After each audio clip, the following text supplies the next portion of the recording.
చేపల గంప డిక్కీలో పెట్టించి టాక్సీ ఎక్కి కూర్చున్నాడు.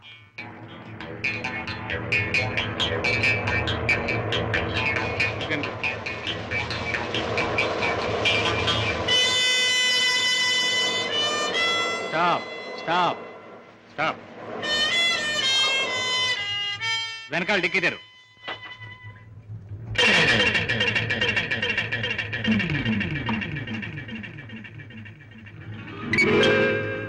ఈ చేపల గంప ఎవరిది? నాది కాదు సార్, టాక్సీలో వచ్చిన వారిదండి. అలాగా.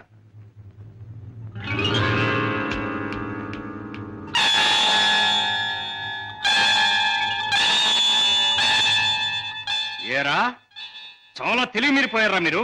నాకేం తెలియదు సార్, టాక్సీలో ఉన్న పెద్ద మనిషిదేనండి. టాక్సీలో ఎవరు లేరు సార్. దొంగ వెధవ, పోలీసులు కళ్ళు కప్పి బంగారం రవాణా చేస్తావా? పట్టుబడగానే లేని పెద్ద మనిషి పేరు చెబుతావా? నీ సంగతి నీ ముఠా సంగతి తెలుస్తాను. అలా తప్పు చేసినాడు, తప్పించుకున్నాడు, నేను జైలు పాలయ్యాను.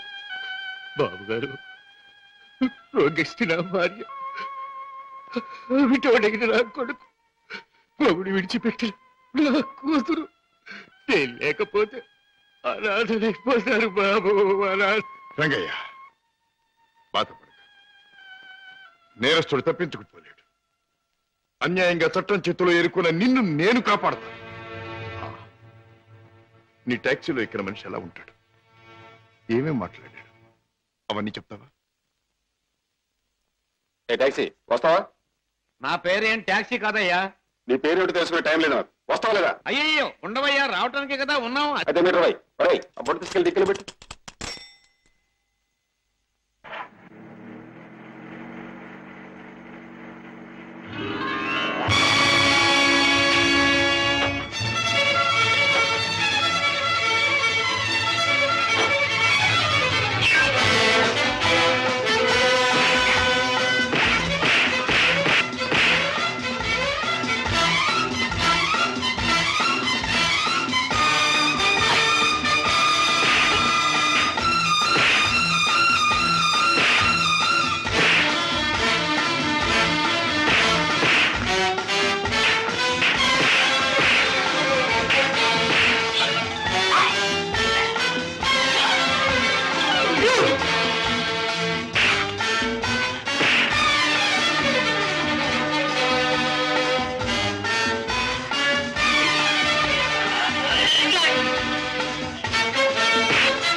నీలాంటి దేశద్రోహులు చట్టం నుంచి తప్పించుకోలేరు.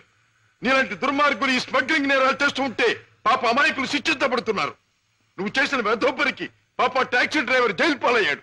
పెద్ద దేశభక్తునంటూ నేరస్తులను పట్టుకుంటాను, దేశద్రోహులు శిక్షిస్తానని కబుర్లు చెప్పే నీ ఇంట్లోనే ఉన్నాడు పెద్ద దేశద్రోహి.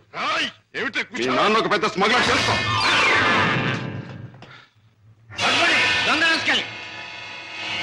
మా నాన్న స్మగ్లరా?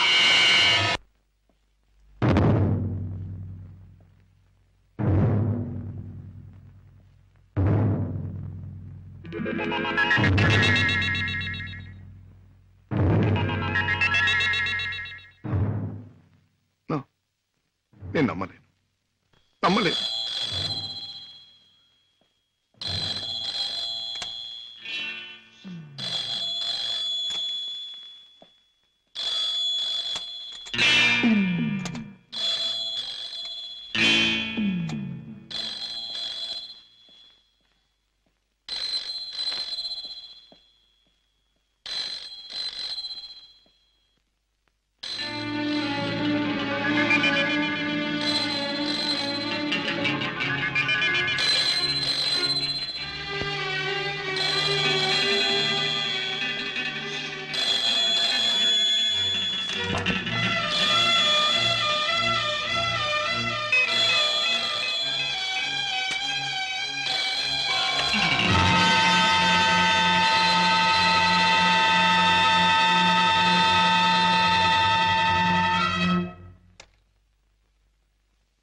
నేను విన్నది నిజమేనన్నమాట. Daddy is a smuggler. Daddy is a criminal.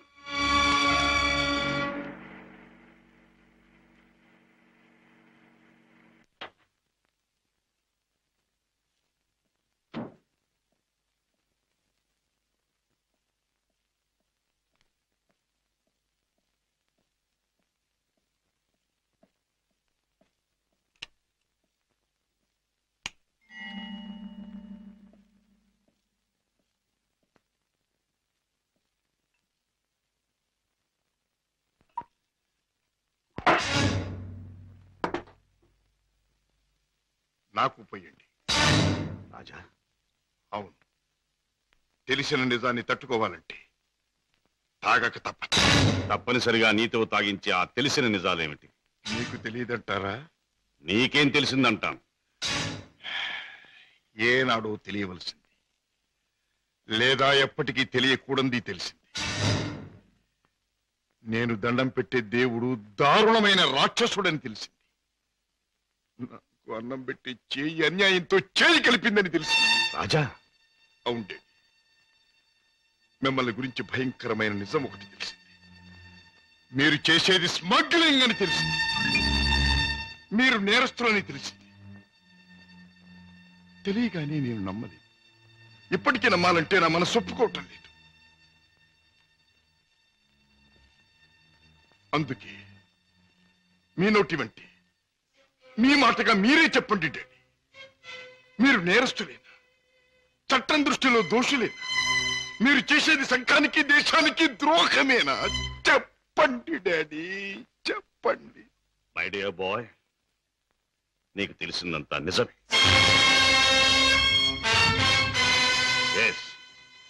ఇన్నేళ్ళు ఈ నిజం నీకు తెలియకూడదని తాపత్రయపడు. కానీ తప్పుని నిప్పుని ఎంతో కాలం దాచలేమని ఇప్పుడు అర్థం.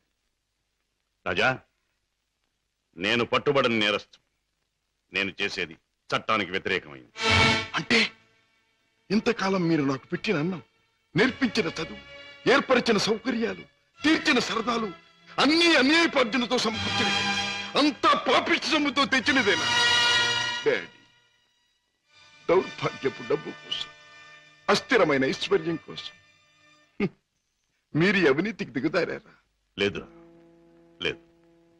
డబ్బు మీద ఆశతో, సంపద మీద వ్యామోహంతో కాదు నేను ఈ దారి పట్టాను. కట్టుకున్న మనిషి మీద ప్రేమతో, కన్న బిడ్డ మీద మమతతో తప్పనిసరి ఈ తప్పు దారి పట్టాను.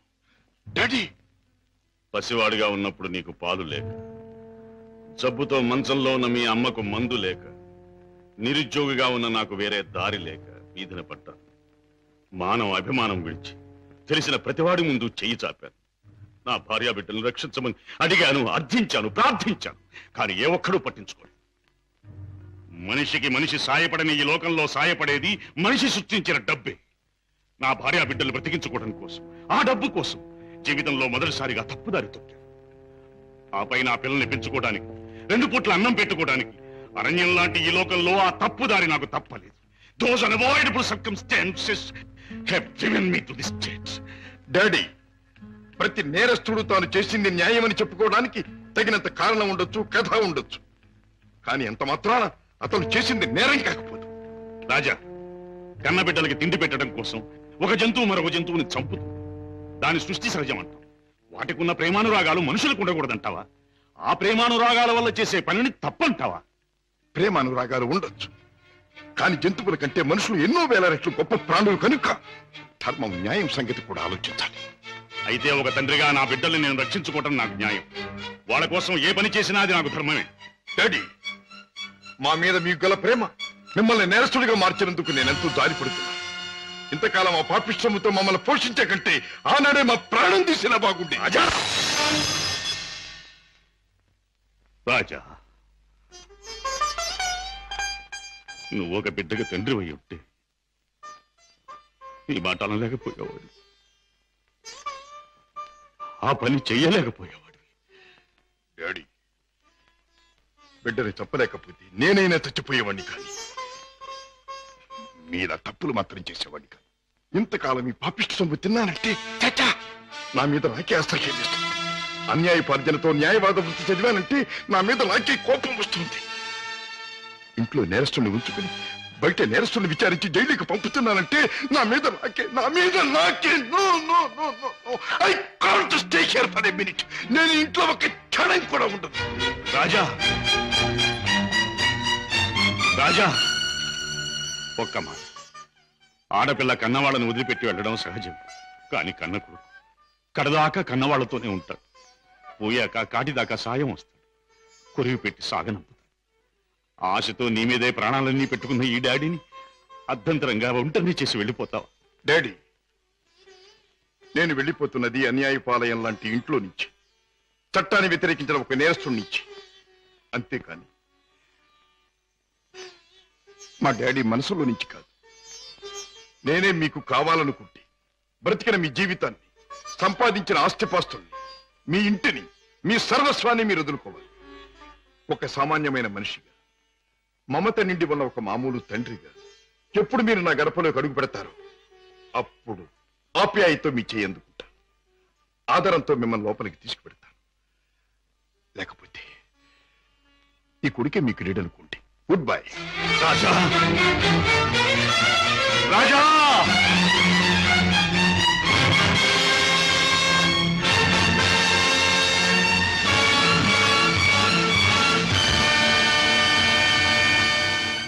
రాజును చెప్పేది మీ నాన్నగారు స్మగ్లర్స్ బుట్టాకు సంబంధించిన వారా? అవును సీత, ఈ విషయం నాకు తెలియకుండా నా ప్రాణం పోయినా బాగుండేది. నాది గొప్ప పుట్టుకని, నా తండ్రి ఒక గొప్ప వ్యక్తి అని గౌరవంగా తలెత్తుకు తిరిగిన నేను ఈ నిజం లోకానికి తెలిస్తే తల వంపులు కావాలి, లేదా తల వంచుకు చావాలి. బాధపడకు రాజా. సీత, మగవాడిగా నాకేం పర్వాలేదు. కానీ డాడీ నేరస్తుడనే విషయం నా చెల్లెలికి, ఆమె భర్తకి తెలిసిన రోజున ఆమె కాపురం వల్ల కల్లోలమవుతుంది. నేరస్తుడి కూతురు తన భార్య అని తెలిసిన రోజున నా బావ ఆమె నశకించుకోవచ్చు, లేదా వదిలేయచ్చు. రాజా, ఆమెకి నిజం తెలియనివ్వద్దు. అవును, మా బ్రతికేమైనా సరే నా చెల్లెలి కాపురం చక్కగా ఉండాలి. అందుకే ఆమెకి నిజం తెలియనివ్వకూడదు. ఏమిటి, అన్నయ్య ఇంట్లోంచి వెళ్ళిపోయాడా? అవునమ్మా, 2 రోజులైంది. అప్పటి నుంచి పెద్దయ్య గారు తిండి కూడా మానేసి తన గదిలో కూర్చుని కుమిలిపోతున్నారు. ఏం జరిగింది రావయ్య? అసలు గొడవ ఎందుకు వచ్చింది? నాకు తెలియదమ్మా. ఇద్దరూ గదిలో ఏదో గొడవ పడ్డారు. రాజాబాబు తనే పోతానన్నాడో పెద్దయ్య గారు పొమ్మన్నారో నాకు తెలియదమ్మా. బాబు, బాబేడి? తాతగారు నువ్వా బాబు? రా, కూర్చో. నువ్వైనా వచ్చావు, సంతోషం. మా ఎండిపోయాడా? ఎందుకని? నువ్వు కోపడ్డావా? లేదు బాబు, వాడే నన్ను కోపడి వెళ్ళిపోయాడు. ఉండమని ఏడ్చినా ఉండలేదు. ఏమిటి డాడీ, అన్నయ్య ఎందుకు వెళ్ళిపోయాడు? మిమ్మల్ని ఎందుకు కాదనుకున్నాడు? కాదనుకున్నది వాడు, వెళ్ళిపోయింది వాడు. ఈ ప్రశ్న నన్ను కాదమ్మా అడగాల్సింది, వాణ్ణి. చూడమ్మా, మీ అమ్మ చనిపోయినప్పుడు మీ ఇద్దరిని చూసుకుని బతికాను. నువ్వు పెళ్లి చేసుకుని వెళ్ళిపోయినప్పుడు వాణ్ణి చూసుకుని బతికాను. ఇప్పుడు వాడు కూడా వెళ్ళిపోతే ఇంకెవరిని చూసుకుని బ్రతకాలి? ఎందుకు బ్రతకాలి? బాధపడకండి డాడీ, నేను అన్నయ్యతో మాట్లాడతాను. నచ్చ చెప్పి మనసు మార్చి మీ దగ్గరకు వచ్చేటట్టు చేస్తాను. పద్మ, ప్లీజ్, నేనేమి చెప్పలేను, చెప్పను. నన్నేమి అడక్కు. నిన్నేమీ అడగనన్నయ్య, కానీ నేనే ఒక విషయం చెప్తాను విను. అమ్మ పోయాక మళ్ళీ పెళ్లి చేసుకుంటే సవతి తల్లి మనల్ని సరిగ్గా చూడదని మళ్ళీ పెళ్లి చేసుకోవడం మానేశారు ఆయన.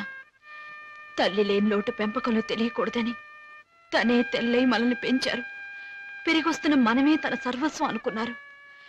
ఇలా జీవితంలో ఎంతో త్యాగం చేసి ఎన్నో సుఖాల్ని పోగొట్టుకున్న మన డాడీ ఈ రోజు నువ్వు ఇల్లు విడిచిపెట్టరాగానే ఎంత కుమిలిపోతున్నారో తెలుసా? అన్నయ్య, ఈ వయసులో ఆయన ఎందుకు బాధ పెట్టాలనుకుంటున్నావు? ఎందుకు ఒంటరి వాడిని చేసి శిక్షించాలనుకుంటున్నావు? ఎందుకు ఆయన గుండెల్ని గాయపరచాలనుకుంటున్నావు? ఎందుకన్నయ్యా, ఎందుకు? పద్మ, నీ మాటలతో నన్ను వేధించకు. వెళ్ళిపో. వెళ్తానన్నయ్యా, వెళ్తాను. కానీ ఒకటి మాత్రం గుర్తుంచుకో, కారణం ఏదైనా దైవం లాంటి డాడీని బాధ పెట్టడం మాత్రం పాపం అన్నయ్య, పాపం.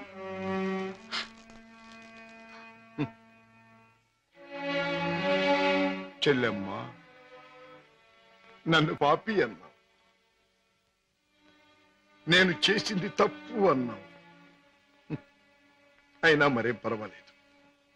శివుడు విషాన్ని కక్కకుండా మింగకుండా ఎందుకు గొంతుకులో దాచుకున్నాడు? అది మాత్రం గుర్తుంచుకో. వెళ్ళమ్మా, వెళ్ళు. అవును డాడీ, ఎంత అడిగినా వెళ్ళిపోవడానికి కారణం మాత్రం అన్నయ్య చెప్పలేదు. కానీ ఏమిటి పద్మ నువ్వు అనేది? మన విషయం మీ డాడీతో చెప్పని భయంగా ఉందా? అయితే ఈ జన్మకు మనం పెళ్లి కాకుండా ఇలా ఉండిపోతున్నానా? లేక భయంతో నువ్వు చెప్పలేక ఎప్పుడో ఎవనో ఆయన తీసుకొచ్చి కట్టబెడితే? కిషోర్, ఏమిటా మాటలు? ప్రేమించిన నిన్ను కాక ఇంకొకరిని చేసుకుని నేను బ్రతకలను అనుకున్నావా? ఈ జన్మకి నిన్ను తప్ప ఇంకెవ్వరిని పెళ్లి చేసుకోను. తప్పనిసరి అయితే నా ప్రాణాలైనా ఇస్తాను కిషోర్. పద్మ, ప్రేమించిన మనిషి గురించి డాడీతో చెప్పడానికి భయం ఎందుకమ్మా? అన్నయ్య, పోనీ డాడీతో చెప్పడానికి భయం అయితే ఈ అన్నయ్యతో చెప్పొచ్చుగా. మీరు పద్మ అన్నగారా? అవును. అంటే లాయర్ రాజా కదా? ఎస్. నమస్తే. నమస్తే. మీ గురించి పద్మ ఎప్పుడు చెప్తూ ఉంటుంది. పద్మ ఈ విషయం నాకెప్పుడు చెప్పలేదు. అయినా నీ ఫేమను గురించి, మీ ప్రేమను గురించి నాకు బాగా తెలుసు. అరే, ఇన్ని విషయాలు ఎలా తెలుసుకున్నారు? చిట్టి చెల్లెలు క్షేమాన్ని 1000 కళ్ళతో కనిపెడుతున్న అన్న అన్ని విషయాలు తెలుసుకుంటాడు. పద్మ, నువ్వేం భయపడకమ్మా. నాన్నగారితో ఈ విషయం నేను చెప్తాను. అతని పేరేమిటి? పేరు కిషోర్ కుమార్. పేరున్న పాటగాడి. ఆటగాడిగా పేరేనా? వేరే ఇంకేమైనా ఉన్నవాడు? పెద్దగా ఉన్నవాడు కాదు, కానీ మనసున్న మంచి మనిషి. నీకు అతని గురించి విన్నాను, తెలుసుకున్నాను. వాళ్ళు ఎంత గాఢంగా ప్రేమించుకున్నారు? ఒకరి కోసం ఒకరు ఎంతైనా త్యాగం చేసుకునేటంత. అయితే నేను అతన్ని కలిసి మాట్లాడి చెప్తాను. ఓకే.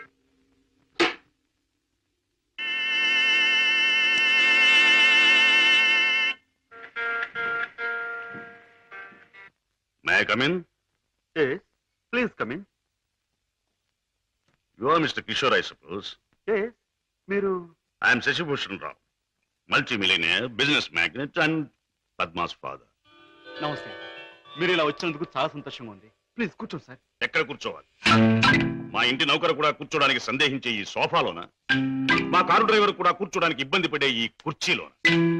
ఎక్కడ కూర్చోవాలి? ఆల్ రైట్, నిలబడే మాట్లాడతాను. నువ్వు మా పద్మని ప్రేమించావట కదూ? తను కూడా నన్ను ప్రేమించింది. I see. పెళ్లి చేసుకోవాలని కూడా అనుకుంటున్నావట? ఇద్దరం అనుకుంటున్నాం. గుడ్. మరి మా అమ్మాయిని పెళ్లి చేసుకుని ఏ వసతులు ఏ సౌకర్యాలు లేని ఈ ఇంట్లోనే కాపురం పెడదాం అనుకుంటున్నావా? ఇక్కడ నేను చాలా మంది కంటే చాలా సుఖంగా ఉంటున్నాను. I agree. ఇంతకంటే సుఖాలు తెలియవు గనక నువ్వు ఇక్కడ సుఖంగానే ఉండవచ్చు. కానీ ఐశ్వర్యంలో పుట్టి సంపదలో పెరిగి మంచం మీద కాలు కార్పెట్ మీద, కార్పెట్ మీద కాలు కారులోనూ పెట్టే నా కన్న కూతురు ఇక్కడ సుఖంగా ఉండగలదా? ఉండగలను అని తను ముండిగా అనొచ్చు. కానీ మిస్టర్ కిషోర్, కాశ్మీర్ మంచులో పుట్టిన ఖరీదైన యాపిల్ చెట్టు మన పెరటి మట్టిలో పెరగలేదని దానికి తెలియదు, పెంచే తోటమాలికి మాత్రమే తెలుసు. ఏమంటావు? మహారాజు కూతురైన సీత కట్టుకున్న వాడితో కారడవులో బ్రతికింది అంటాను. చూడు కిషోర్, ఒక్కడే రాముడు ఉంటాడు, ఒక్కతే సీత ఉంటుంది, ఒక్కటే రామాయణం.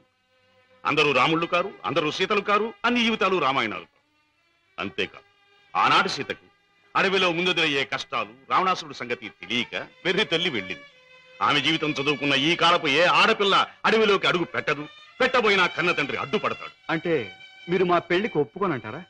ఏ, నన్ను ఒప్పించగలనంటావా? ప్రేమకు అర్థం మీకు తెలిస్తే. ప్రేమ ప్రేమ ప్రేమ మాటలు వచ్చే రోజుల్లో ప్రతి పసిపిల్లవాడు మొదటిగా మాట్లాడే మాట అమ్మ అయితే, గడ్డాలు వచ్చే రోజుల్లో ప్రతి అడ్డమైన వాడు మాట్లాడే మొదటి మాట ఈ ప్రేమ. అర్థం లేని కథలు, వ్యర్థమైన సినిమాలు చూసి ప్రేమ గొప్పదనే ప్రతివాడికి ఒక అమ్మాయిని అంటగట్టి ఎడారిలో వదిలిపెడితే ఒక్క రోజులో అంటాడు ప్రేమ కంటే అన్నం ముఖ్యం అని. చూడు కిషోర్, ఈ లోకంలో అన్నం కావాలన్నా, ఆనందం కావాలన్నా, సుఖం కావాలన్నా, సంతోషం కావాలన్నా కావాల్సింది డబ్బు అని నా అభిప్రాయం. అందరం ఎక్కించి తిప్పిన నా కూతుర్ని నీకు కట్టబెట్టి అగాధంలోకి తోయకూడదన్నా నిర్ణయం. అండ్ రిమెంబర్ వన్ థింగ్, ప్రేమకి అర్థం నాకు బాగా తెలుసు. అందుకనే నేను ప్రేమించే నా కూతుర్ని నీకిచ్చి పెళ్లి చెయ్యను. Bye.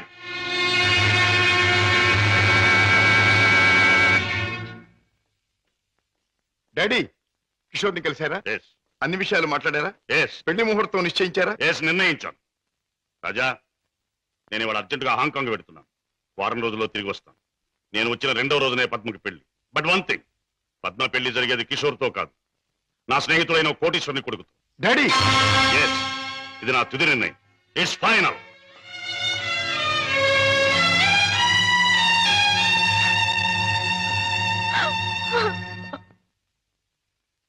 Mister Ramesh, Gupta and Gupta file తీసుకురా. Yes sir. File sir.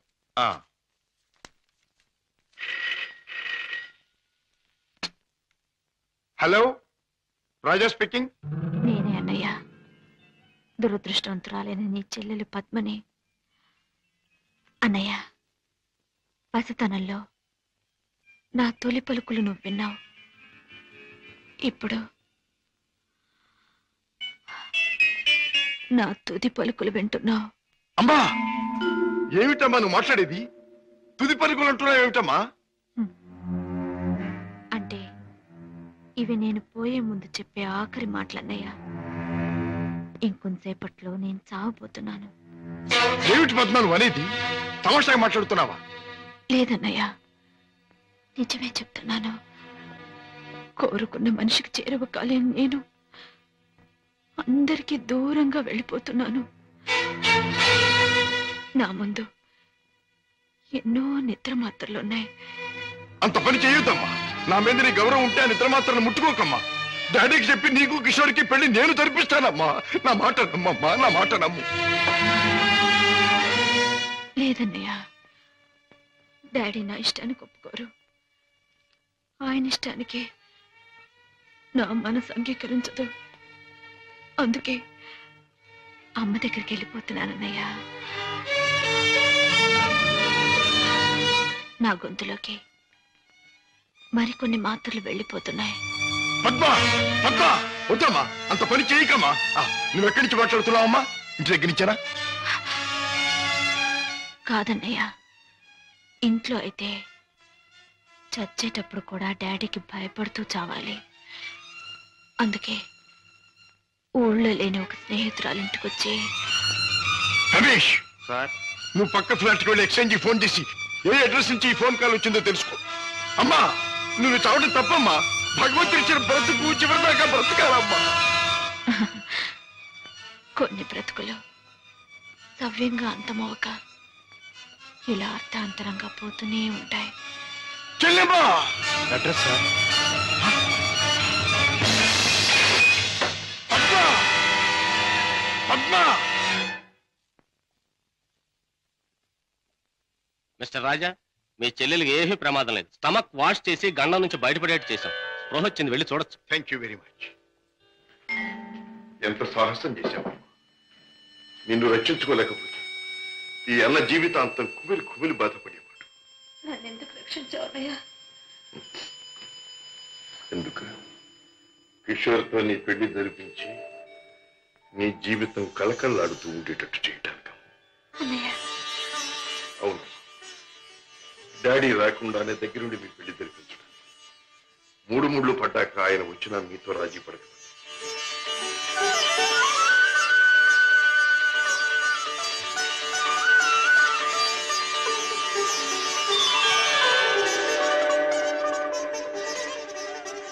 చిలకా గోరింకిల్లాగా మీ జీవితం నిండుగా ఉండాలి.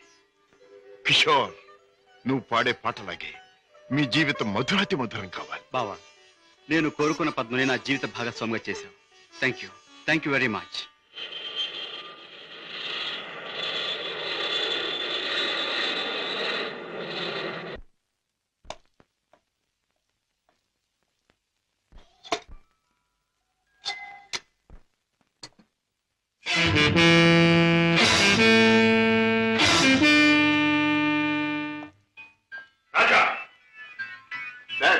పద్మ ఇక్కడ భర్తతో కాపురాలు దాని పెళ్లి ఎవరు చేశావు?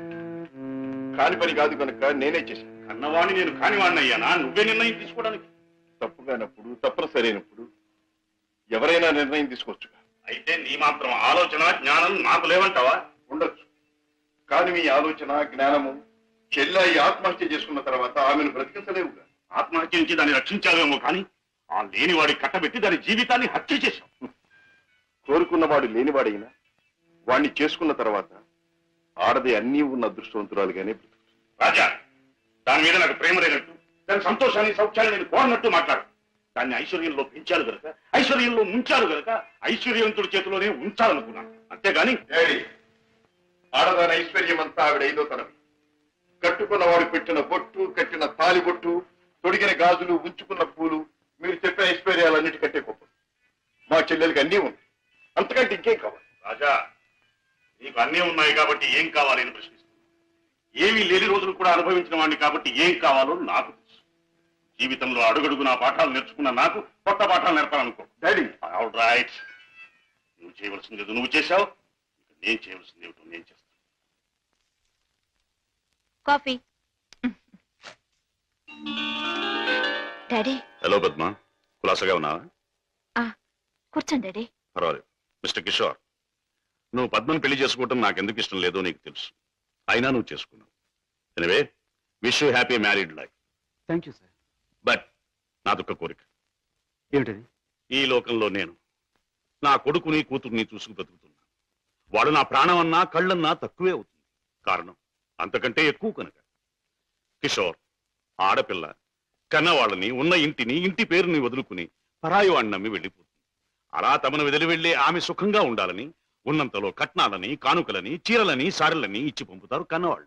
అందరూ కన్నతండ్రుల్లాగే నేను కూడా నా కూతురు సుఖంగా ఉండాలని కోరుకుంటున్నాను.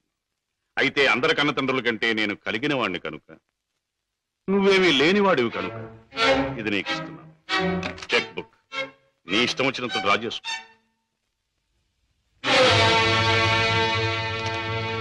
ఏమిటిది? ముష్టిస్తున్నారా లేక ధర్మం చేస్తున్నారా? ఎలా అనుకున్నది డబ్బు. నా కూతుర్ని సుఖపెట్టడానికి నీకు అది చాలా అవసరం. చూడండి, పెళ్ళాన్ని సుఖపెట్టడానికి మామగారి దగ్గర చెయ్యి చాపి డబ్బు అందుకునేవాడు చేతకానివాడని నా ఉద్దేశం. నా భార్య కోసం సౌఖ్యం సౌకర్యాలు ఏర్పాటు చేసి ఆనందంగా ఉండేట్లు చేయగలను నేను. I'm sorry, me cheque book అక్కర్లేదు. నేను సంపాదించుకోగలను డబ్బు. గిటారు వాయించటం, గొంతెత్తి పాడడం అంత సులభం అనుకుంటున్నావా డబ్బు సంపాదించడం? తలుచుకోవాలి కానీ ఈ లోకంలో డబ్బు సంపాదించడం అంత తేలికైన విషయం మరొకటి లేదు. అంత ఖచ్చితంగా ఎలా చెప్పగలవు? చెప్పడం కాదు, చేసి చూపిస్తాను. ఓ, అంత సమర్థుడివా? Well, let's see. డాడీ, కాసేపు ఉండి వెళ్ళండి డాడీ. నో, నేను వెళ్ళాలి. పద్మ, ఈ డాడీని చూడాలనిపిస్తే నువ్వు ఎప్పుడైనా ఇంటికి రావచ్చు. Best of luck. అమ్మాయి, ఇక వ్యాపారం మొదలెట్టేద్దామా? ఆలస్యం ఎందుకు? నేను డ్యూటీకి ఎక్కేస్తున్నాను. సత్యశేమ అయిపోతున్నాను. నువ్వు కదలకుండా పడుండు, లేకపోతే నిజంగా చంపేస్తాను. అయ్యయ్యో బాబాయ్, మా బాబాయ్ చచ్చిపోయాడు. అమ్మా ధర్మం చేయండి అయ్యా, ధర్మం చేయండి అమ్మా, ధర్మం చేయండి బాబు. అయ్యయ్యో బాబాయ్, బాగా డబ్బులు పడుతున్నాయి, బాగా ఏడు. అయ్యో రామా రామా అయ్యో చచ్చిపోయాడండి అయ్యో రామా రామా బాబు కారాపడి బాబు మా బాబాయ్ చచ్చిపోయాడు బాబు రామా అయ్యో ఏం పిల్ల మొన్న నువ్వు తెచ్చినట్టే ఇవాళ మీ బాబాయిని చంపి పడుకోబెట్టావా? మీరా బాబు మొట్టమొదటి మొండి గిరాకి తగిలింది. ఆగు, ఎక్కడికి వెళ్తావు? ఇవాళ ఏమైనా సరే ఖచ్చితంగా పెట్రోల్ పోసి శవాన్ని తగలబెడతాను. ఎవరు శవాన్ని బాబు? నీ శవాన్నే బాబాయ్. అనాథ ప్రేతానికి అగ్ని సంస్కారం చేస్తే పుణ్యం వస్తుందంటారు పెద్దలు. తగలేస్తాను. నువ్వెక్కడ దొరికావయ్యా దేవుడా? మా వ్యాపారం మమ్మల్ని తెలుసుకునివ్వవా? మా బ్రతుకులు మమ్మల్ని బతకనివ్వవా? మా చావు మమ్మల్ని చావనివ్వవా? నిన్ను చస్తే చావనివ్వను. చావనివ్వు, చావనివ్వు. ఎక్కడికి పారిపోతావు? సార్ సార్ సార్ సార్ నన్ను వదిలేయండి సార్. ఏమైనా సరే ఈసారి నేను వదిలేది లేదే చిలక. నీ పేరేమన్నావు? సీత సార్. రాముడు ఎక్కడ తగల్లా? లేదు సార్. అందుకే ఇలా ఆంజనేయుడి వెంటబడి అడ్డమైన దారులు తొక్కుతున్నావు. ఈసారి నీకు అత్తవారింట రాజ మర్యాదలు తప్ప. సార్ సార్ నన్ను జైల్లో పెట్టిస్తే ఇద్దరు పసివాళ్ళు ఏడుస్తారు. వాళ్ళ ఉసురు మీకు తగులుతుంది. ఇద్దరు పసివాళ్ళ? అయితే నీ కట్టుకథ చెప్పి నన్ను తప్పించుకుందాం అనుకుంటున్నావా? కథ కాదు సార్, నిజం. దేవుడు తోడు. వాళ్ళని పెంచడం కోసమే నేను ఈ వేషాలు వేసేది. నువ్వు చెబుతున్న మాటలు వింటుంటే నాకు నిజమే అనిపిస్తుంది. అయినా చూడు, నేను వకీల్ని. సాక్ష్యాలు లేదే దేన్ని నమ్మను. చూపిద్దు గాని పద. బాబు పాపా ఇదిగో మీకు బిస్కెట్స్ తీసుకోండి. బాబు పాపా బాగా చదువుకుంటున్నారా? పాపా అల్లరి చేయకుండా బుద్ధిగా ఉంటున్నావా? మమ్మీ మమ్మీ డాడీ ఎక్కడా? డాడీ చాలా దూరంలో ఉన్నారు. ట్రైనింగ్ పూర్తయిన వెంటనే తప్పకుండా వచ్చేస్తారు. త్వరగా రమ్మని ఉత్తరం రాయి మమ్మీ. తప్పకుండా రాస్తాను. టైం అయిపోతుంది, వెళ్ళండి. సీత, ఆ పిల్లలు దురదృష్టవంతురాలైన మా అక్క పిల్లలు. ఒక మగవాడిని నమ్మి ఇద్దరు బిడ్డలకు తల్లయింది. ఆ తర్వాత అతను మోసం చేశాడు. తట్టుకోలేని అక్క ఆత్మహత్య చేసుకుంది. అమ్మను కాకపోయినా ఆడ మనసు గల నేను వాళ్ళ బాధ్యత అందుకున్నాను. మాట రాగానే అమ్మా అనే వాళ్ళ పిలుపుకి తల ఊపాను. తల్లినయ్యాను. లోకంలో చెడుకి పాపానికి దూరంగా పువ్వుల్లా వాళ్ళు పెరగాలని ఇక్కడ చేర్చాను.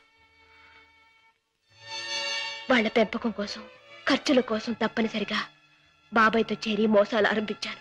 సీత, నీ లక్ష్యం చాలా ఉన్నతమైంది. అది సాధించటానికి అడ్డదారులు దొక్కక్కర్లేదు. ఏదైనా ఉద్యోగం చేసుకోవచ్చుగా? బాబు గారు, నేను ఎస్ఎల్సి చదివాను. ఉద్యోగం చేయాలనుకున్నాను.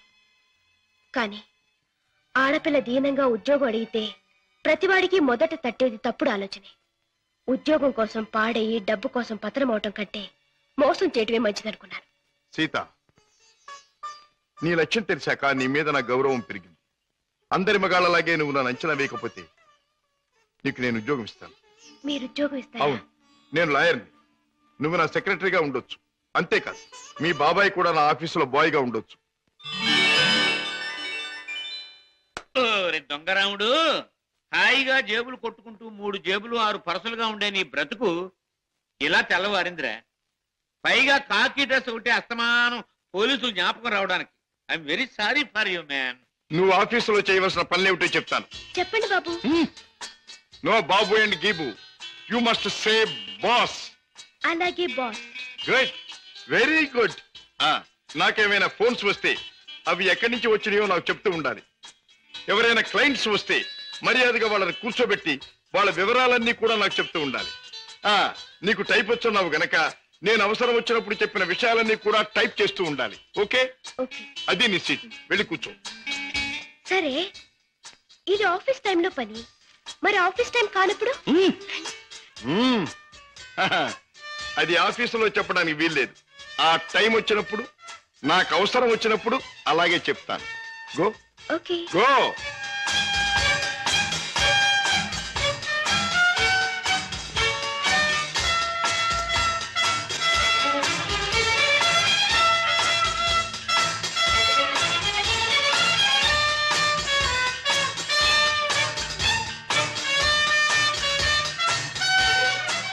As per the proceedings and dictations of the court, it has been clearly understood that. Hello? Hi, Kishore! Congratulations! నాకు మేనల్లుడు పుట్టాడు. ఇప్పుడే వచ్చేస్తున్నాను. ఓకే. ఒరే అల్లుడు మేనల్లుడు, నా ముద్దుల మేనల్లుడు. ఇదిగోరా, నువ్వు ఆడుకోవడానికి బొమ్మ తెచ్చాను, పోనీ టైల్. ఇదిగో రైలు, ఎక్కి ఎక్కడికైనా వెళ్ళిపోవచ్చు. చూసావా పద్మ, అల్లుడికి ఆడుకునే వయసు రాకుండానే ఎన్ని బొమ్మలు తీసుకొచ్చాడు మీ అన్నయ్య. అన్నయ్య, ఏమిటమ్మా నువ్వు అసలు వాడికి ఇవ్వాల్సింది ఇవి కావు. మరి ఇచ్చేది ఏమిటో చెప్పమ్మా. ఎంత కష్టపడైనా సరే తీసుకొస్తాను. ఒక బుల్లి పెళ్ళాన్ని. పెళ్ళన్నా అన్నయ్య, ఏమిటమ్మా? డాడీ ఊళ్ళో లేరా? ఆయన సంగతి నీకు తెలుసు కదమ్మా. ఏదో లాంగ్ టూర్ కానీ స్టేట్స్ కు వెళ్ళారు. తాతగారు అయ్యారని నేనే టెలిఫోన్ లో చెప్పాను. ఓకే అమ్మ, టైం అయింది, వస్తాను. కిషోర్, నా చెల్లెలి కాపురాన్ని చూస్తుంటే నాకెంతో ఆనందంగా ఉంది. ప్రేమించే భర్త, ముద్దొచ్చే బిడ్డ, చక్కని ఇల్లు, ఇంతకంటే ఏం కావాలి? నువ్వు పువ్వుల్లో పెట్టి చూసుకుంటున్నావని కూడా తెలిసింది. I'm really very very happy. బావా, పద్మం చేసుకున్నాక నా జీవితంలో పెద్ద మార్పు వచ్చింది. ఆస్తి, అంతస్తు అన్నీ పెరిగాయి. గుడ్ కిషోర్, పుట్టిన బిడ్డ వల్ల కూడా నీకు మరింత అదృష్టం కలిసి రావాలి. I wish you all the best. పెద్దయ్య గారు, పద్మమ్మకి మగబిడ్డ పుట్టాడు. తెలుసు, తాజా ఫోన్లో చెప్పాడు. బుల్లిబాబు ఎంతో ముద్దుగా ఉన్నాడు పెద్దయ్య గారు. పద్మమ్మ బాబుకి మీ పేరే పెట్టుకుంది. అవునయ్య గారు, మీరెక్కడున్నా ఆ పసివాళ్ళలో మిమ్మల్ని చూసుకోవచ్చని మీ పేరే పెట్టిందిట. రామయ్య, అయ్యా. ఇదిగో ఈ డబ్బుతో బాబు కావాల్సినవన్నీ కొని తీసుకెళ్ళు. అలాగేనయ్యా. ఇదిగో తాతయ్య పంపించాడని చెప్పు. అలాగేనయ్యా.